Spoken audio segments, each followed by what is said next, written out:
on va parler des haters.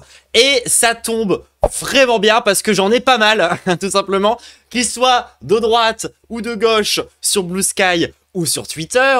En tout cas, je en prends un peu plein de tarifs, plein la gueule, etc.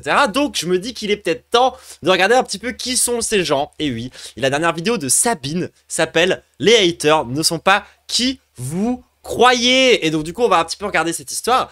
Sabine, très bonne youtubeuse, on a déjà regardé des vidéos d'elle. Elle est basée, elle est cool.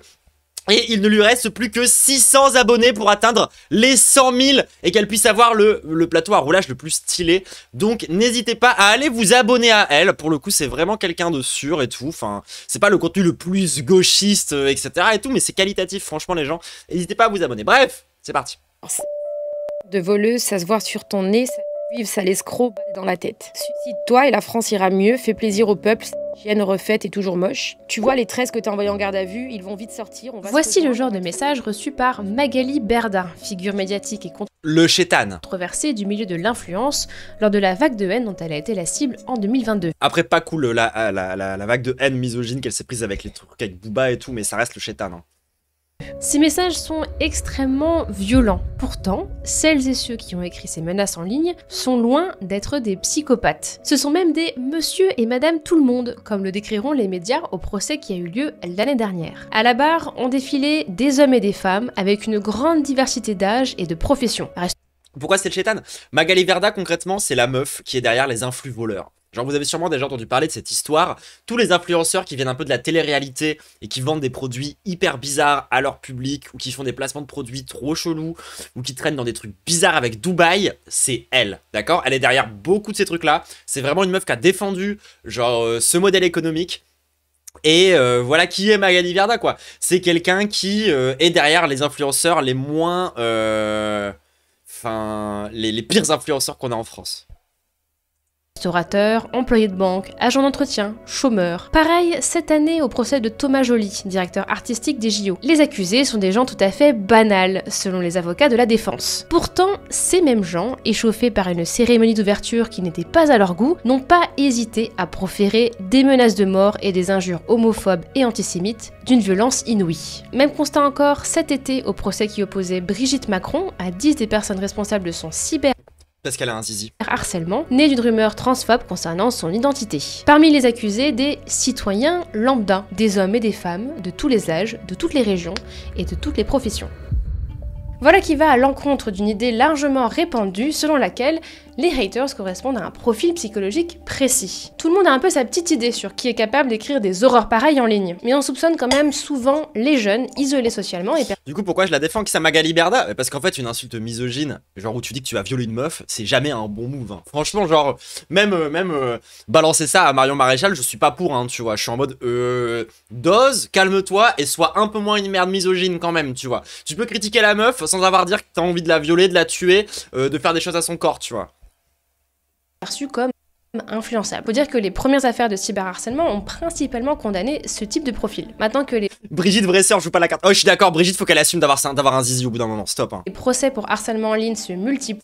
Ouais, je fais un procès parce que soi-disant j'ai un zizi alors que c'est même pas vrai. Montre-nous ton zizi, Brigitte, on est au courant. Il semblerait que la réalité soit... Non, j'ai jamais dit que j'étais en sororité avec Marion Maréchal Le Pen, hein. Elle peut aller se faire enculer cette putain de nazie, hein. Et on peut l'insulter, on peut la démonter, tu vois, genre y a aucun problème. Juste les appels au viol, je suis pas très fan. Plus complexe. Des gens tout à fait ordinaires, qui ont une petite vie tranquille, qui sont intégrés socialement, sont capables, une fois en ligne, de proférer des menaces et des insultes d'une violence et d'une créativité déconcertantes. Qui sont ces gens? Comment expliquer leur comportement en ligne? Comme le montrent certains procès récents, l'anonymat n'explique pas toujours leurs gestes. Une partie des cyberharceleurs n'hésite pas à proférer des injures sous leur véritable identité. Si ce n'est pas l'anonymat, qu'est-ce qui pousse les gens à se lâcher autant lorsqu'ils sont en ligne? C'est ce qu'on va voir. Le fait que c'est des femmes, dans la plupart des cas, non? Aujourd'hui. Ou des mecs gays, juifs. Je sais pas, il y a peut-être un lien aussi, tu vois. Vous savez ce que j'ai fait en ce beau mois de septembre? Un truc que je n'avais encore jamais fait de ma vie. J'ai quitté ma banque. Ça faisait 15 ans. Oh, nique ta mère.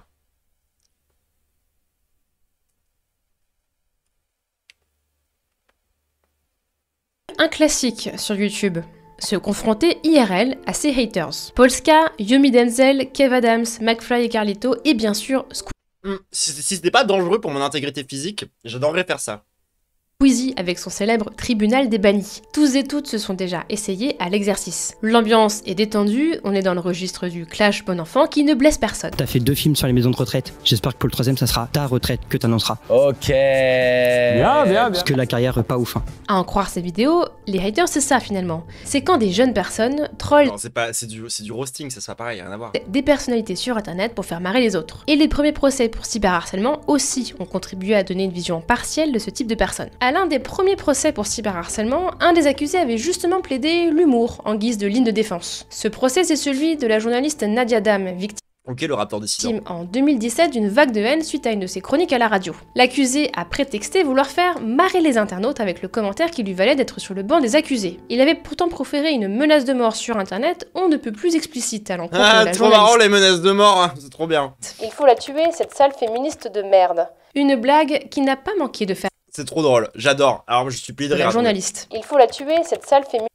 Ah, allez. Le prime du divertissement, je suis à terre. Vraiment, genre, je sais pas ce que vous en pensez, mais alors moi, ça me fait me mourir de rire. Ah, c'est de l'humour, c'est le top du pic de l'humour, quoi.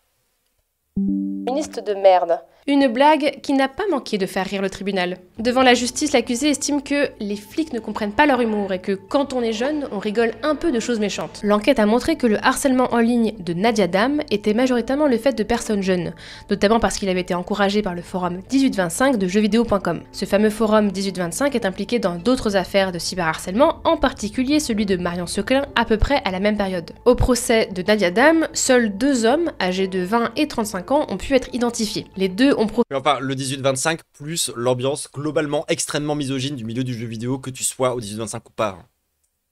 proféré des C'est ce que tu manges. Je mange des pâtes avec des protéines de trucs. C'est VG. insultes et des menaces de mort et de viol particulièrement hardcore. À l'époque, le Nouvel Obs décrit le plus jeune des accusés comme sans attache, au chômage et influençable. Plus récemment, au procès qui opposait la streameuse Ultia à ses cyberharceleurs, on retrouve à peu près le même profil. L'un des accusés s'expliquera ainsi. J'étais jeune et influençable, j'avais banalisé la haine. Je me suis fait influencer par les streamers qui lui envoyaient de la haine. Dans les articles qui couvrent le procès, les journalistes décrivent un décalage générationnel dans la salle et des magistrats un peu à la ramasse sur le vocabulaire propre à Twitch. Quant à l'accusé le plus âgé, son avocat dira de lui qu'il est, surprise, isolé socialement et qu'il n'a qu'Internet comme passe-temps. On pourra en conclure que les gens qui On parle de vous, hein. postent des messages de haine sur internet, c'est 2 catégories de personnes. Soit c'est des jeunes qui font ça sur le ton de l'humour, sans penser sincèrement à ce qu'ils écrivent. Ça, c'est les gens qu'on va retrouver dans les vidéos YouTube, qu'on peut charrier dans la bonne ambiance. Parfois, ces jeunes font une blague de trop et se retrouvent poursuivis en justice. Soit c'est aussi des jeunes, mais plus dark. Ils sont influençables, ils se sentent seuls et agissent de Oui, enfin bon, le truc c'est que, je suis désolé, mais tu peux pas traiter la question du harcèlement comme une question individuelle. Enfin, pour le coup, c'est vraiment genre un phénomène de société collectif où tu peux pas juste genre punir les dirigeants ou punir les représentants et ça va fonctionner en fait. Genre là, pour le coup, vraiment, quand il s'agit de harcèlement, quand il s'agit de harcèlement de masse, le punitivisme n'a aucun sens. depuis des espaces de discussion réputés pour être virulents. Dans les 2 cas, ils se donnent l'excuse de la jeunesse pour expliquer leurs propos. Pourtant, tous les haters ne peuvent pas se cacher derrière cette excuse. Bonjour, enchantée, Marie de Brouwer, humoriste qui se fait cyberharceler par des vieilles personnes sur les réseaux sociaux pour te raconter un petit peu des chroniques sur l'actualité et que je reposte ensuite en partie sur Ah bah après, si t'es à France Inter, oui, tu te fais insulter par des vieux. Moi, je suis sur Twitch, je me fais insulter par des zoomers. les réseaux sociaux. Et il m'est arrivé de prendre des vagues de cyberharcèlement par vraiment des gens de 60 ans et plus, vraiment des seniors qui se permettent vraiment de m'insulter, mais Ah, c'est vrai que les seniors, ils sont on fire. Il n'y a qu'à voir Twitter. ils m'insultent de mal baiser, ils me disent d'aller me faire enculer, enfin des verbes et des mots hyper crus, hyper vulgos. Et puis, franchement, tu t'appelles Michel Dezelleux. Tu sais, et après, ils viennent te casser les couilles avec les incivilités dans le bus. Tout en insultant les gens et en disant d'aller te faire violer. Tu mets ta petite photo de céramique sur Instagram et tu te dis va te faire enculer alors que t'as tes petits-enfants qui vont venir dimanche manger le poulet à la baraque, je me dis waouh. Ça va peut-être vous surprendre, mais le témoignage de Marie est loin d'être un cas à part. En 2021, une enseignante de Sciences Po Grenoble est la cible d'une vague de haine suite à une polémique autour de l'usage du mot islamophobie dans un séminaire universitaire. Parmi les accusés, beaucoup de retraités, dont certains approchant les ouf que ça soit. 80. C'est quand même absolument ouf qu'on soit encore en train de débattre du mot pour savoir si ou pas il y a un racisme spécifique vis-à-vis des Arabes dans ce pays. Genre, ça me fascine. C'est alors qu'il suffit juste, genre, tu sais, tu sors dans la rue, tu regardes qui c'est qui ramasse les poubelles, tu regardes qui c'est qui fait le ménage, ça devrait suffire en fait. Ans. Et le moins qu'on puisse dire, c'est que ces derniers ne se font pas prier pour formuler des menaces de mort sur internet, comme genre, t'écoutes le relate ces news plus de 30 minutes et tu viens me dire, ose me dire qu'il y a au cas que genre potentiellement c'est un sujet à débat quoi, merde. Mediapart. Je vous conseille d'ailleurs vivement de lire l'article qui a pris soin de bien retranscrire ce qui s'est dit au procès. Horrible nana, le caillou rasé, pauvre tâche, un jour viendra. Ah oui, ça c'est ce qui est génial avec les vieux, c'est qu'il n'y a pas besoin, enfin, en fait, tu sais, on connaît pas l'âge de notre audience, on connaît pas l'âge des gens dans les commentaires. Par contre, sur le plan de la pure linguistique, on peut les repérer très facilement. Matez-moi ce commentaire de vieux évident. Horrible nana, le caillou rasé, pauvre tâche, un jour viendra où tu devras te repentir. Genre, moi c'est surtout sur des reels que j'ai des vieux comme ça. Où tu devras te repentir. Profère ainsi Annick, 73 ans, sur Facebook. Alain, du même âge, renchérit via un autre commentaire. Pas facile celui-là. Qu'elle crève, le cul bourré de chiffon rouge et la gueule ouverte. Au procès, il se défendra d'avoir proféré une menace de mort. Je n'ai pas dit « je vais la crever », j'ai dit « qu'elle crève ». Ah, nuance. Comme si elle tombait et que je la laissais par terre sans la ramasser. C'est intéressant de voir que la défense des J'ai un peu la même take sur ce que je dis d'Emmanuel Macron après, j'avoue. accusés de ce procès est bien... J'ai eu des messages comme ça, MDR. Écoutez, moi, la seule fois de ma vie où on m'a jamais menacé physiquement, c'est quand j'ai décidé de dire du mal de Yukaino. J'ai que ça à dire. C'est la seule fois de ma vie. Bien différente des accusés plus jeunes comparus dans d'autres procès. Plusieurs accusés plaident par exemple l'oubli, comme cette femme de 72 ans qui dira à la barre « y a rien à faire, je n'ai aucun souvenir de cette histoire ». D'autres Après, vu ce que j'ai balancé sur Charlie Cook, aujourd'hui, il y a moyen que ça change. déclarent maîtriser qu'approximativement Facebook et de ne pas savoir que les commentaires étaient publics. On aurait du mal à imaginer ce genre de défense chez les accusés de 20 ans. Les vieux ne sauraient pas utiliser les réseaux et les jeunes seraient influençables. Pourtant, les septuagénaires à l'origine du cyberharcèlement de l'enseignante de Sciences Po, eux aussi ont agi sous le coup de l'influence. À l'époque, la polémique avait été reprise par Marianne et BFM TV, et c'est Pascal Praud qui a révélé le nom de l'enseignante. Mais il faut croire que dans ce genre de procès, Merci Pascal. mieux vaut adapter une ligne de défense selon les préjugés qu'on associe à sa tranche d'âge. Dans le procès du cyberharcèlement de Thomas Joly, un accusé de Ton passing est exemplaire, tu as un beauty privilege. Oui, et ça c'est ce que je pensais avant que tout le monde essaye de m'agresser. 76 ans avance une autre théorie pour expliquer les Le beauty privilège, ça marche que sur les hommes. commentaires antisémites et menaces de mort qu'il a publiés sur internet. J'ai fait comme tout le monde, je fais comme les vieux, je critique tout le monde. Vous savez, les vieux ils s'ennuient, il faut les occuper. Il n'en Ah bah du coup, laissons-les insulter des femmes. n'était d'ailleurs pas à son coup d'essai puisque son compte X avait déjà été suspendu plusieurs fois pour des propos racistes et homophobes. Au procès qu'il oppose au directeur artistique, il témoigne d'une nonchalance, un brin fataliste. Je serai probablement mort d'ici 5 ans, donc condamnez-moi si vous voulez. Non mais voilà, les vieux ils ont plus aucune limite. Donc sinon juste, genre, on monte un peu le radiateur dans sa chambre. En tout cas, le moins qu'on puisse dire, c'est que les haters sur internet peuvent être absolument tout le monde. Et même si les hommes sont plus nombreux parmi les prévenus, les femmes ne sont pas en reste quand il s'agit de proférer des insultes sexistes en ligne, y compris les personnes âgées qu'on ne soupçonnerait pas d'avoir une telle activité en ligne. Ah ouais, les meufs, quand il faut être misogyne, elles arrivent à l'être d'une façon très précise qui fait très mal. Hein. En fait, la moyenne d'âge des accusés dépend surtout du contexte dans lequel se déroule le cyberharcèlement. Je me suis attaquée à leur idole Gérard Depardieu et à Fanny Ardant qui est une personnalité publique qui a... Attends, quoi, c'est genre, attendez, s'en prendre à Depardieu égale, t'as des vieux qui viennent s'en prendre à toi, alors que bon, Depardieu quand même, il est difficilement défendable, hein. soutenu Depardieu et du coup, bah moi je fais... Moi, ce qui est bien, tu vois, c'est que je sais pertinemment que ma grand-mère est beaucoup trop folle pour pouvoir faire ça. Genre vraiment ça c'est un truc qui m'encourage vraiment, tu vois, genre je me dis bon au moins ma mamie est épargnée. C'est bon, il me reste qu'une seule grand-mère et je sais de source sûre qu'elle ne peut pas faire ça, tu vois, genre elle en est incapable.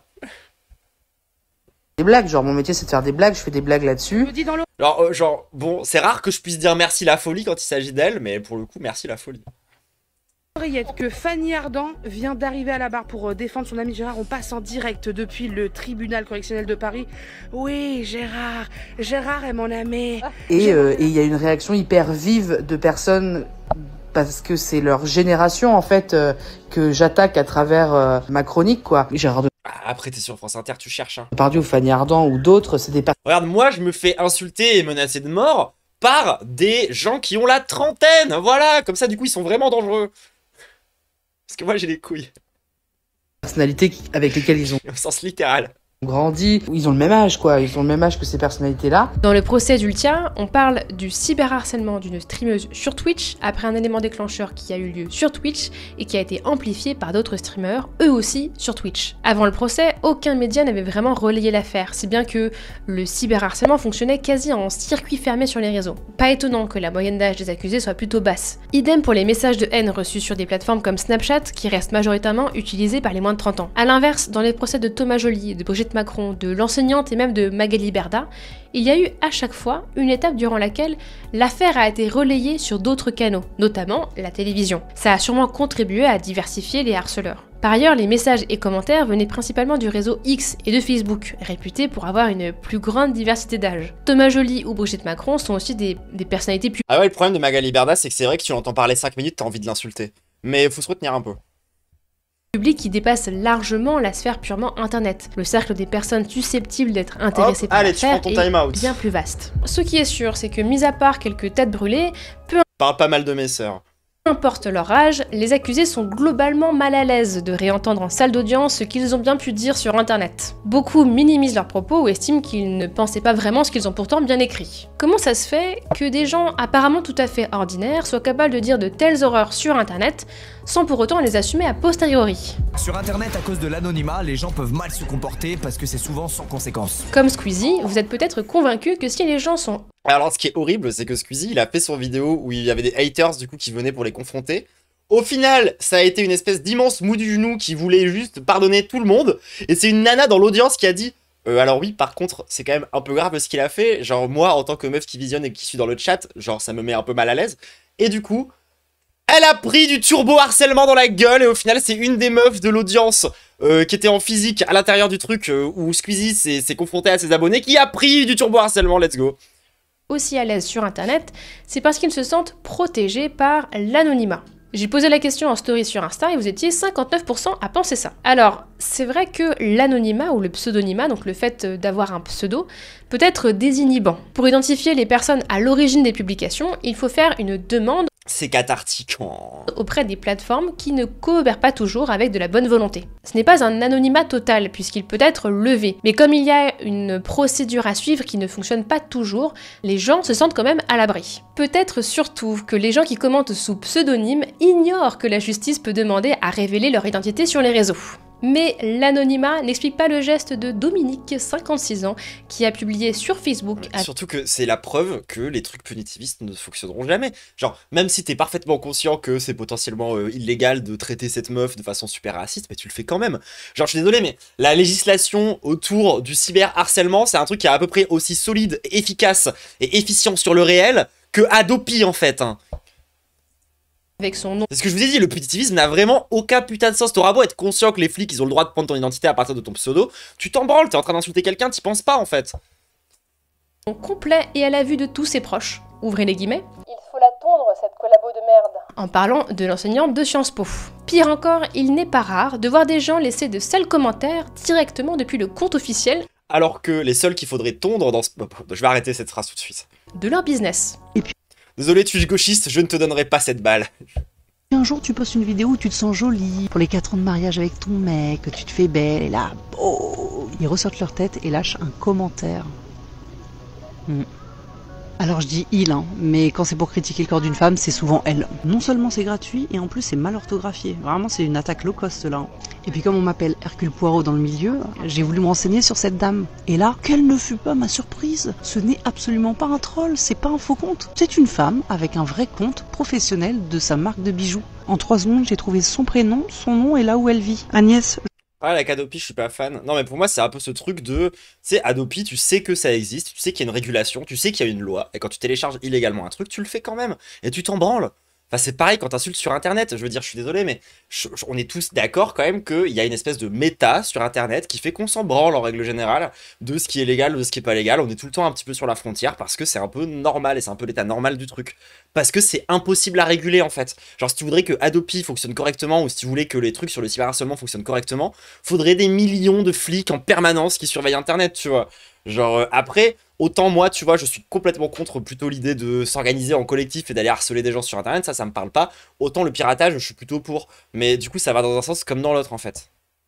Je te vois. C'est aussi ce que remarque le chercheur Olivier Hartscheid dans un podcast de France Culture. Et aujourd'hui, là, une grande partie des gens qui assument et qui profèrent des discours de haine, y compris excessivement violents, sont des gens qui n'hésitent pas à le faire sous leur vraie identité ou sous une identité qui est à peine masquée et qui est très facilement décelable. Donc cette idée que plus on est anonyme et plus on serait entraîné à proférer des discours de haine, c'est une idée qui statistiquement, sociologiquement et historiquement est fausse. Visiblement, il y a quelque chose qui se passe sur Internet qui Oui, les gens se sont jamais vraiment cachés d'être des nazis. Hein. fait que les gens se lâchent beaucoup plus que dans la vie physique, et c'est pas l'anonymat. Alors c'est quoi? Pas mal de mes collègues sur Internet Là, comme ça, je dirais la déshumanisation.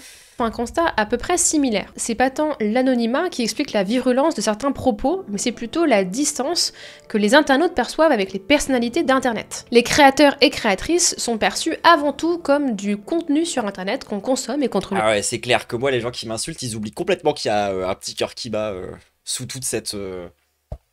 ce slay.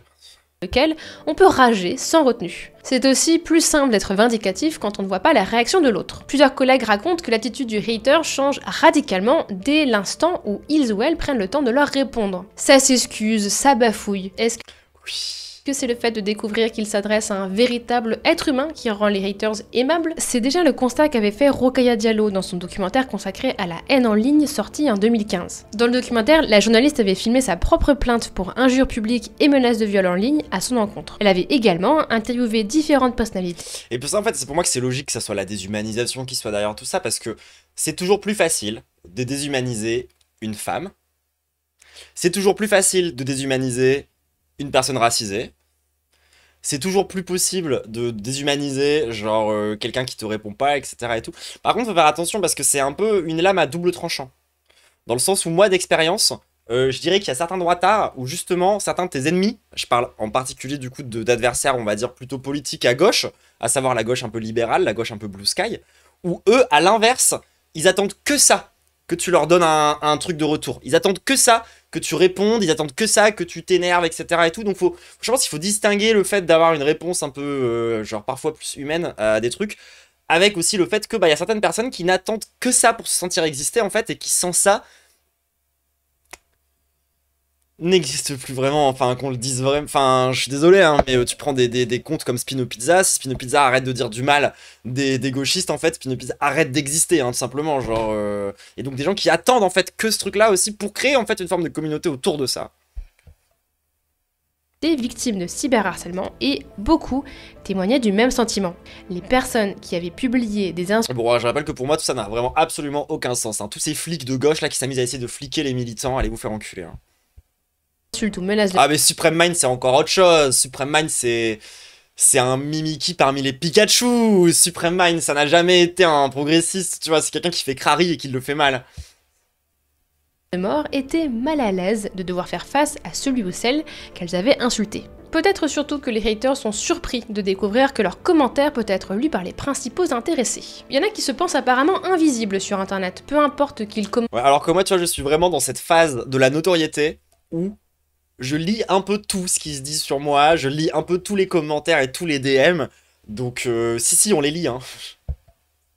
sous un pseudo ou avec leur véritable identité. Et c'est vrai que dans les affaires de cyberharcèlement, l'effet de foule peut donner cette MDR, impression. ça sort les vrais noms. Bah, en même temps, tu vois, quand il s'agit de me parler de cyberharcèlement et que je fais le parallèle avec ma carrière, je suis désolé, hein, mais en termes de cyberharcèlement qui ont eu des conséquences sur ma vie, le cyberharcèlement de droite, c'est que dalle. Hein. Même quand c'est des terfs absolument insupportables, complètement dégénérés, tu vois, ça va. Par contre, la fois où on s'est pris la gueule avec les espèces de petits puritains militants là qui s'amusent à jouer les flics sur internet, j'ai eu un événement annulé et 3 semaines de harcèlement massif avec des menaces de physique. Donc oui, je sors les noms, hein, désolé, mais moi cette histoire là qui est toujours sur ma chaîne principale, je la vis encore aujourd'hui. Hein. Et d'ailleurs le cyberharcèlement ça prend aussi parfois la forme d'une ostracisation. Genre vous savez c'est quoi la première chose que m'a dit Za quand on a parlé ensemble, alors qu'aujourd'hui c'est sûrement une des personnes avec lesquelles genre je m'entends le mieux, tu vois, sur cette plateforme, avec lesquelles genre on partage des trucs et tout, et je réacte à chacune de ses vidéos, etc. Et bah la première chose qu'il m'a dit, le tout premier truc qu'il m'a dit c'est « Je n'osais pas venir te parler parce qu'on m'avait parlé de toi comme quelqu'un qui out de force des meufs trans. » Chaque fois que je parle à un influenceur de gauche, c'est le premier truc qu'ils me disent. Ou comment créer une figure indésirable. Genre vraiment, littéralement, comment m'ostraciser. Comment essayer de... Ouais, je parlais du plafond de verre et des meufs trans qui se font cancel en permanence. Bah voilà. Moi, on m'a créé une sauce complètement montée de nulle part. Hein, parce qu'on me rappelle quand même que la meuf trans que j'aurais soi-disant outée, elle avait Protect the Doll sur son micro. Il y avait tous ses potes qui la genraient au féminin. Il y avait littéralement 3 ou 4 blahages dans son putain de décor avec 2 drapeaux trans. Et apparemment, c'est moi qui l'ai outé. Hein. Selon les avocats de Magali Berda, c'est plus de 100 000 messages de haine et je dis ça, mais je pourrais vous donner plein d'autres noms de gens de gauche. Hein. Elle aurait reçu. Le dossier remis au procès d'Ultia comportait 700 pages alors qu'il ne... Vraiment là, j'insiste, hein, mais quand vous entendez des rumeurs sur une meuf trans, soyez plus vigilants que d'habitude, y compris des rumeurs de VSS et de trucs du genre. Ne concernait qu'une période de 6 mois. Les accusés témoignent souvent avoir eu conscience de... Je dirais même en particulier des histoires de VSS, parce que dire qu'une meuf trans c'est une violeuse, c'est vraiment la base de la base. La seule personne à proférer des insultes. Ils et elles se sont sûrement laissés entraîner en imaginant que leur message passerait inaperçu. Et puis si vous voulez rigoler un coup, juste allez sur Blue Sky, tapez trouble antacide ou tapez TA. Bon, TA, du coup, il y a plein d'autres messages qui sont pas liés à moi, mais il y a quand même plein de dingueries. Beaucoup ont aussi le sentiment de ne pas faire de mal, puisque leur compte a très peu d'abonnés et leur audience est donc minime. Ces gens pensent à tort que s'il y avait des poursuites juridiques, on irait d'abord chercher les gros comptes, les plus visibles. Puis c'est pas comme si j'avais déjà été harcelé pendant 10 ans, mais bref. Ceux qui alimentent et nourrissent le cyberharcèlement à grande échelle, ou bien les acharnés, ceux qui vont envoyer des dizaines de messages aux victimes. En réalité, dans le cas du harcèlement de masse, on est considéré comme cyberharceleur même si on n'a envoyé qu'un seul message. À vrai dire, les gens n'ont pas vraiment conscience de ce que dit la loi en termes de harcèlement en ligne et des poursuites qu'ils encourent en postant ce genre de trucs. Sûrement qu'ils n'y pensent même pas. Ils font juste comme tout le monde. Faut dire que ces fameux citoyens lambda qu'on retrouve à tous les procès de cyberharcèlement sont loin d'être de grands criminels. La grande majorité ont des casiers juridiques vierges et ces procès sont souvent leur première expérience avec la justice. Même après le procès, certains restent persuadés de ne pas avoir fait quelque chose de mal et sont surtout bien emmerdés de se retrouver dans une telle situation pour un commentaire Facebook. Je regrette bien sûr. Si j'avais su que ça allait me ramener des ennuis comme ça, dira ainsi un des prévenus au procès de l'enseignante de Sciences Po. Une partie des accusés estime n'avoir fait que de la satire ou de la provocation, surtout dans le cas des procès impliquant des personnes publiques. Tout le monde ne connaît pas la différence juridique entre de l'ironie, une insulte ou une menace. C'était le cas au cours du procès de Brigitte Macron. Certains prévenus estimaient que la première dame devait être habituée à recevoir des critiques comme la leur. Même certains articles de journaux ont l'air un peu dubitatifs quant aux proportions juridiques que prennent ces affaires de cyberharcèlement. Toujours dans le procès de Brigitte Macron, le Nouvel Obs se montrait plutôt compatissant avec le groupe de prévenus. Ces personnes ont connu le choc d'une convocation à la police et d'une garde à vue pour la première fois de leur vie. Un peu plus loin, l'article s'interroge sur... Et ça n'a servi absolument à rien. Parce que la totalité des gens continuent en fait d'insulter les meufs. Réseaux sociaux, les comptes qui ricanent sur le genre et la sexualité de Brigitte Macron se ramassent à l'appel. Étonnamment, la BRDP a aussi ciblé des comptes très modestes, à peine suivis par quelques dizaines d'abonnés, en fonction de critères pas toujours très lisibles pour les avocats de la défense. Là-dessus, l'article touche effectivement un point sensible. Si des milliers de personnes ont envoyé des messages de haine aux victimes, comment se retrouve-t-on avec seulement une poignée d'accusés à la barre? Eh bien parce qu'il est humainement et juridiquement impossible de gérer une telle masse d'informations. Dans les procès, on... Merci pour le sub. Bah oui, c'est ce que je vous disais, tu vois. En fait, quand t'as une pensée punitiviste, mais que tu tentes de défendre des trucs un peu progressistes, tu te retrouves vite face à une espèce de contradiction un peu débile, dans laquelle t'es en mode, oui, donc en fait, il faudrait lutter contre le cyberharcèlement en punissant tous les gens qui cyberharcèlent. Puis après, t'es en mode, oui, donc en fait, il faudrait que la moitié de la population soit constituée de policiers. Ne lit même pas l'ensemble des messages de haine reçus tellement ça représente un nombre considérable. Être une des seules personnes poursuivies en justice sur des milliers de Mais j'ai balancé assez de balles aujourd'hui, c'est bon. C'est vrai que c'est pas de chance. Mais en même temps, tu l'as quand même bien écrit cette menace de mort, non ? Le sentiment d'impunité qui pousse les gens à commenter des horreurs, il vient de là finalement. Certes, il y a de plus en plus de procès pour cyberharcèlement, donc les gens commencent à avoir conscience que, en théorie, dire des dingueries sur internet peut être répréhensible. Dans les faits, s'il y a seulement 10 prévenus sur des milliers de commentaires de haine, les probabilités sont plutôt en leur faveur. Dans ces affaires, il y a quand même des milliers de gens qui ont proféré des insultes ou des menaces de viol ou de mort, mais qui n'ont subi aucune conséquence. Peut-être même que ces petits chanceux ont eu le luxe d'oublier qu'ils ont commenté ce genre de trucs. Et j'imagine qu'il va falloir encore du temps et des moyens juridiques pour que les internautes se sentent véritablement responsables des propos tenus en ligne. Ces affaires de cyberharcèlement peuvent donner l'impression qu'il s'est passé quelque chose et soudain, les gens, chacun dans leur coin, se sont mis à envoyer des messages de haine. Que ces personnes sur le banc des accusés ne se sont pas concertées pour envoyer des insultes et des menaces. Si on regarde de plus près, il y a quand même souvent un catalyseur, quelqu'un qui incite à la haine, même si c'est pas toujours un appel au harcèlement explicite. Reste à savoir si certaines vagues de haine sont montées de toutes pièces et coordonnées pour intimider les personnes visées. C'est en tout cas ce que dénoncent certaines d'entre elles, notamment Marion Seclin, qui déjà en 2015 alertait sur le caractère organisé. Oui, Marion Seclin, pour le coup, c'était organisé. Des insultes dont elle était la cible. Puis même moi, hein, franchement, genre, tu sais, à la limite que je me fasse spontanément insulter par des gens, ça me dérange pas. Genre, honnêtement, qu'il y ait des gens qui prennent la petite initiative de me dire que je suis qu'une merde, ça me va. Par contre, quand je suis sur Twitter, et que je me retrouve à débattre avec quelqu'un, et que cette personne, à chaque fois qu'elle publie un message, il y a genre 5 vues, 5 likes, venez pas me faire croire que cette personne, elle est pas sur Discord avec 5 autres connards à essayer de s'embrigader et de s'organiser pour organiser leur putain de vague de harcèlement collectif en fait. Genre au bout d'un moment, il y a des Discords de harcèlement, c'est une forme d'organisation, genre il faut qu'on puisse le dire. Le cyberharcèlement est une méthode d'intimidation qui continue de faire ses preuves. Les médias dénoncent de plus en plus le fait que le cyberharcèlement soit dans certains cas des raids numériques orchestrés de manière intentionnelle. Ils sont motivés soit par des intérêts économiques, soit par des intérêts politiques ou idéologiques. À vrai dire, ce genre d'affaires pourrait faire l'objet d'une vidéo à part entière, donc c'est pareil, je vous parlais de LOLCO il y a pas longtemps, de comment est-ce que s'organisait le harcèlement autour du coup de ces personnalités d'internet qui existent à travers internet de par la haine qu'ils prennent. Et dont le modèle économique repose sur la haine. Attendez, je sais plus ce que je veux dire.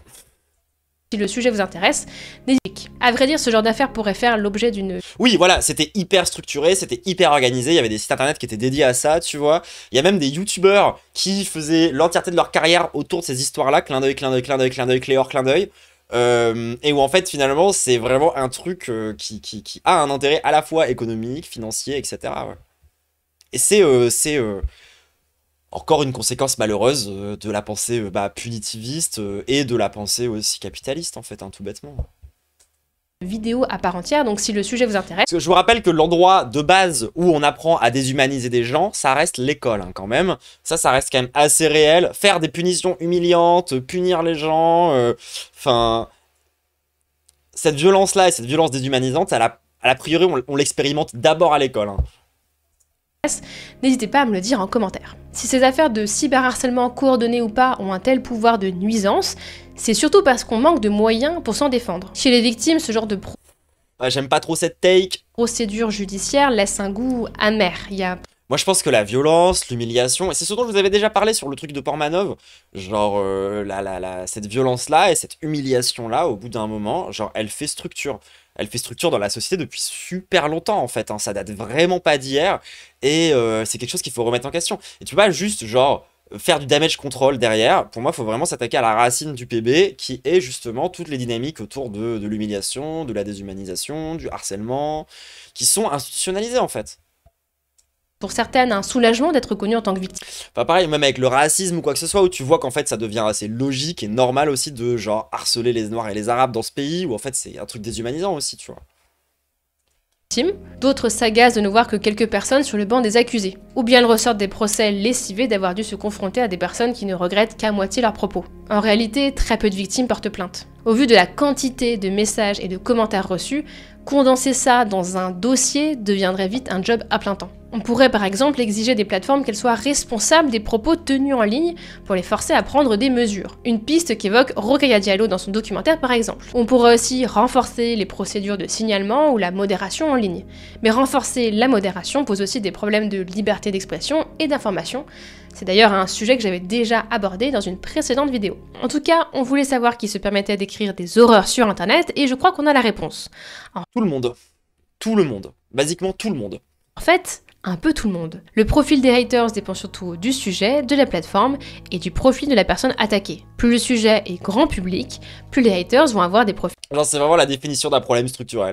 variés. Il y a une question qui reste quand même en suspens et à laquelle vous aviez peut-être envie d'avoir une réponse.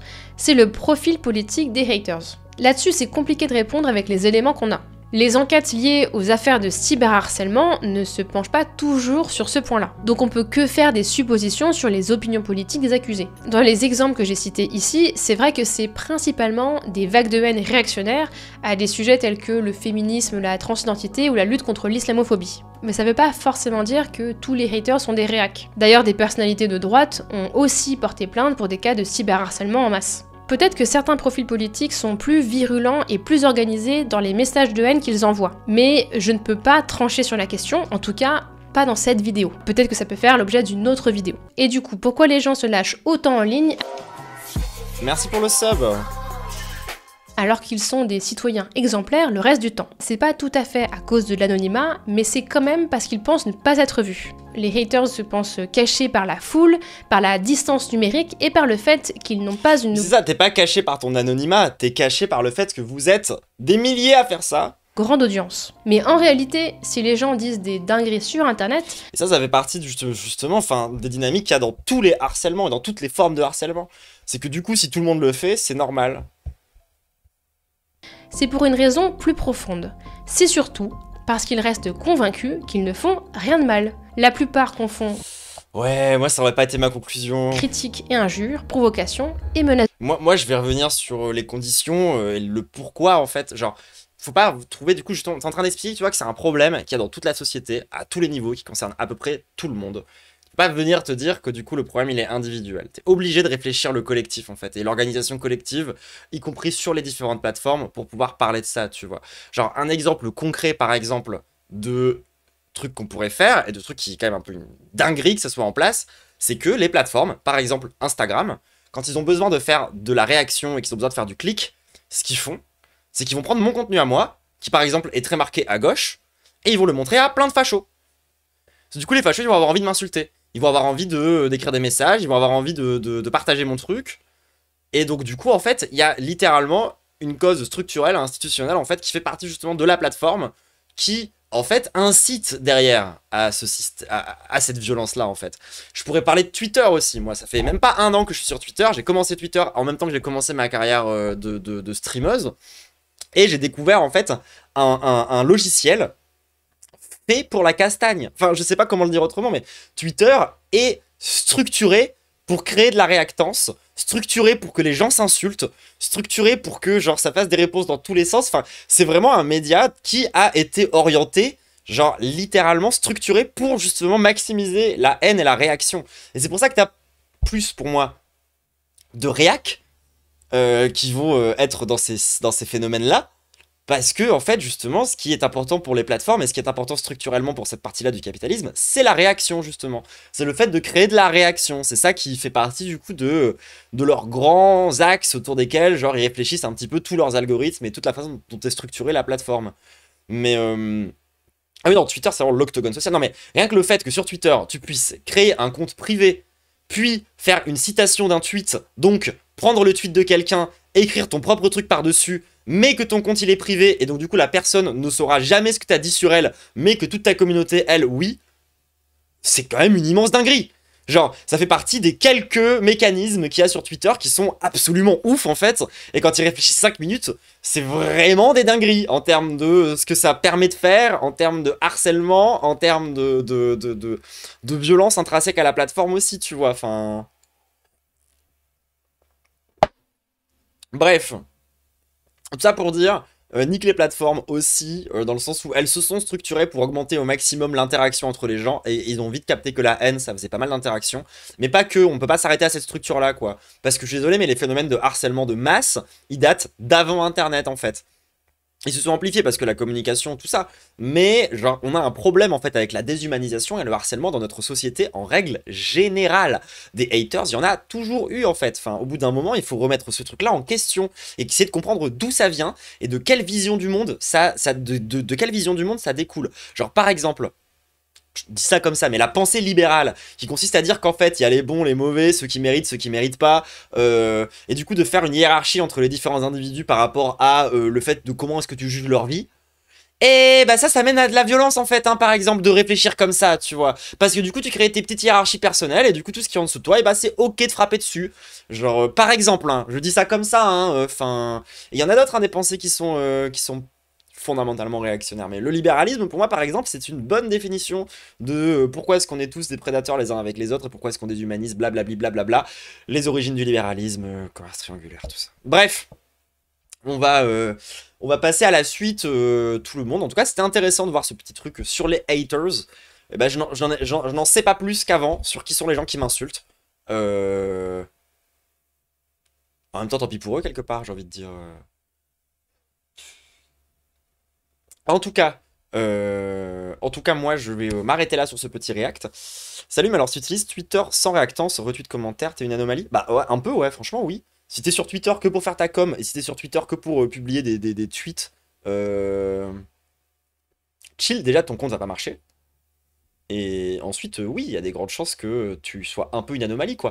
Les seuls comptes qui vont pas dans le RT de base, et dans les commentaires, etc., c'est les comptes genre de news. Ou les comptes qui sont directement des espèces de business. Mais les gens, en tant que tels, enfin franchement, je vous jure que c'est vrai, Twitter, ça donne envie d'insulter des grandes daronnes. Genre, c'est pas juste les gens qui sont sur Twitter, c'est vraiment Twitter en tant que tel. Je suis sûr que là, par exemple, si j'ouvre Twitter, je vais avoir envie d'insulter des gens. Attendez, parce qu'il y a quand même des gens qui sont en PV sur mon Twitter, donc je vais faire un peu attention. Genre là, j'ouvre Twitter.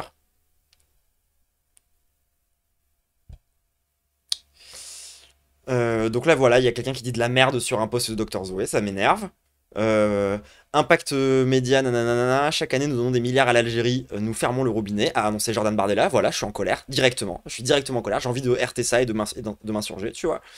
Là ensuite, j'ai un screen de Reggae Legoria qui fait n'importe quoi. Là j'ai Moufette, donc... Ah non, ça a l'air basé pour une fois. Bon, force à elle. Ensuite, nanana, des trucs de trans qui font plaisir, ça c'est cool. Trucs de trans. Extrême droite, je suis en colère. Quelqu'un qui dit de la merde. Ouais, ça met en colère. C'est genre, ça énerve immédiatement Twitter. Enfin, ça rend fou. Genre... Les comptes suggérés sur les technobros de l'enfer. Non mais vraiment, Twitter, Twitter, il t'incite à aller suivre des gens pour le hate watch. Enfin, vraiment, genre... Et franchement, Blue Sky ne vaut absolument pas mieux. Parce que Blue Sky, en termes de harcèlement, de cyberharcèlement et d'effet d'ostracisation, genre, les banlists qui sont directement intégrés dans le logiciel pour permettre, du coup, à des gens de faire une banlist, par exemple, contre l'extrême droite et... hop, de glisser 2-3 gauchistes que t'aimes pas pour faire crarisser l'extrême droite pour que les gens soient bannis, pour les ostraciser. Ça, c'est aussi une technique typique de Blue Sky. Hein. Enfin, par exemple, moi, je me suis retrouvé dans des banlists autour de gens qui défendent Zawaprod et je me suis retrouvé dans des banlists masculinistes. Allez, mettre les meufs trans en masculiniste, let's go. Enfin, genre voilà, Blue Sky ne vaut absolument pas mieux. Hein. C'est vraiment la même merde, enfin, à l'aide. Bref, tout ça pour dire... nique les haters, de toute façon je sais très bien que de mon vivant ils arrêteront pas d'exister, donc moi ma stratégie c'est quand même vraiment de les enculer, et je pense que je vais m'en tenir à ça pour le moment, enfin on verra. Bref, Kiss YouTube, nous on va passer à la suite.